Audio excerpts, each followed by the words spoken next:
Hi good morning. Today morning vlog பார்க்கலாமா? vlog வந்து last 1 வீக்காக போஸ்ட் பண்ணவே இல்லை, கொஞ்சம் பிஸியாக இருந்தனால. ஸோ இன்றைக்கி இந்த ஹெல்த்தியான ரோஸ்டியோட இன்றைக்கி டேவை ஸ்டார்ட் பண்ணலாம். இன்றைக்கி நம்மளோட மெனு பிளான் என்னென்னு பார்த்தீங்கன்னா, ஒரு சீஸி பிரெட் சமோசா செய்ய போகிறோம், ஜூஸியான. அண்ட் நார்மலி லஞ்சுக்கு வந்து பேக் பண்ணுறதுக்கு சௌ கூட்டு எக் மசாலா பொடி மாஸ் பண்ண போகிறோம். அண்ட் கொஞ்சமாக சேமியா உப்புமா. ஓகே, ஸ்டார்ட் பண்ணலாமா?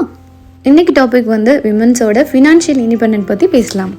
ஃபினான்ஷியலாக இண்டிபெண்ட்டாக இருக்கிறது வந்து ஒரு பொண்ணுக்கு அவளோட லைஃப்பை அவளே ஸ்ட்ராங்காக கான்ஃபிடென்ட்டாக நின்று ஃபேமிலியில் நல்லா செல்ஃப் ரெஸ்பெக்டோடு மேனேஜ் பண்ணுறது தான். ஓகே, நம்மளோட ஹஸ்பண்ட் இருக்காங்க, நம்மளை பார்த்துப்பாங்க, ஃபேமிலியை பார்த்துப்பாங்க, பசங்க எல்லாருக்கும் தேவையான எல்லாத்தையும் டைமுக்கும் வாங்கி தருவாங்க, எல்லாத்துக்கும் அவங்களே பே பண்ணுவாங்க. ஸோ இந்த ஒரு சேஃப்டியான சுச்சுவேஷன் இருந்தாலும் இதை தாண்டி நம்மளே தனியாக ஏர்ன் பண்ணும்போது அது எவ்வளோ கம்மியான அமௌண்ட்டாக இருந்தாலும் சரி, அந்த அமௌண்ட்டில் நம்மளோட பசங்களுக்கு தேவையானதோ இல்லை ஃபேமிலிக்கு தேவையானதோ நம்மளே தைரியமாக யாரையும் எதிர்பார்க்காம வாங்கி தரும்போது அதில் இருக்க கான்ஃபிடென்ட் லெவலே ரொம்ப தனியாக இருக்கும். அது வந்து எந்த இடத்துலையும் நம்மளோட செல்ஃப் ரெஸ்பெக்டையும் பாதிக்காது, நம்மளை டவுன் ஆகவும் விடாது. எக்ஸாம்பிள், ஒரு ஒர்க்கிங் உமன் எடுத்துக்கோங்க, வீட்டில் இருக்க ஒரு ஹவுஸ் ஒய்ஃப் எடுத்துக்கோங்க. 2 பேருக்குமே வந்து ரெஸ்பான்சிபிலிட்டி சேமாக இருக்கும். மார்னிங் டு நைட் வரைக்கும் அவங்க ஒர்க் பண்ணணும், வெளியில் போய் ஒர்க்கும் பண்ணணும், ஃபேமிலியும் பார்த்துக்கணும். ஹவுஸ் ஒய்ஃப் வந்து மார்னிங் டு நைட் வரைக்கும் வீடு க்ளீன் பண்ணுறது, குக்கிங்கு, பசங்களை பார்க்குறது, ஃபேமிலி பார்த்துக்கிறது, இந்த மாதிரி எக்ஸ்ட்ரா ஒர்க் நிறையா இருக்கும், அதையும் மேனேஜ் பண்ணணும். இவங்க என்ன தான் ஒர்க் பண்ணாலும் ஒரு இடத்துல வந்து நீ வீட்டில் சும்மா தானே இருக்க அப்படின்ற ஒரு வேர்ட் வந்து பயங்கர ஹர்ட்டிங்காக அவங்கள மாற்றும், அவங்கள ரொம்ப டவுனாக ஃபீல் பண்ண வைக்கும்.